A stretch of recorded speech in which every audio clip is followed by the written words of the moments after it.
Hello বন্ধুরা, আমি অভিস্মিতা। আবারও চলে এলাম নতুন ব্লগ নিয়ে।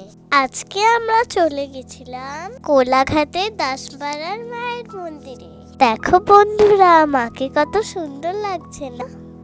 যদিও মাকে এখনো সাজানো চলছে, মা এখনো পুরোপুরি রেডি হয়নি।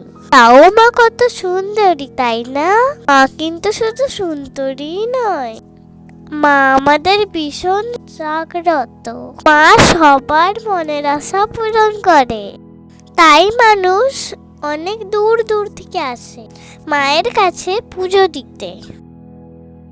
মায়ের কাছে কোনো কিছু চাইলে কোনোদিন ফিরিয়ে দেন না। তোমরা কে কে দাসপাড়ার মায়ের মন্দিরে এসেছো আমাকে কমেন্ট করবে। আমরা কোলাঘাট থেকে কে কে ভিডিও দেখছো আমাকে কমেন্ট করবে।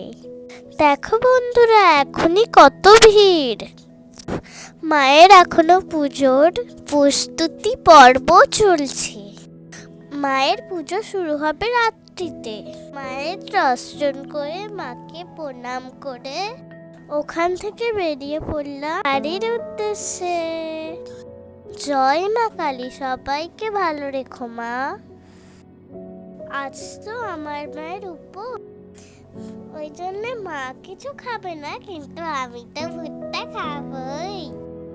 এখানে দিদাটা ভুট্টা বানাচ্ছিল আর আমি অপেক্ষা করছিলাম। দেখো দেখো বন্ধুরা, এটা কি বলতো? এটা কিন্তু জাতা হাঁস না, এটা হলো রাজহাঁস। আমি এটা প্রথমবার দেখলাম। কত সুন্দর আর কত বড় না, তাই না? এবার আমি খেয়ে নিলাম রাবড়ি আইসক্রিম, কিন্তু একটাই, সাথে নিয়েছিলাম ভেলপুরি। তারপরে ছিল সেই ভুট্টাগুলো, ওটা কিন্তু আমি বাড়ি নিয়ে যেয়ে খাবো। আমি আইসক্রিম খেতে খেতে মায়ের হাত ধরে বাড়ি চলে এলাম।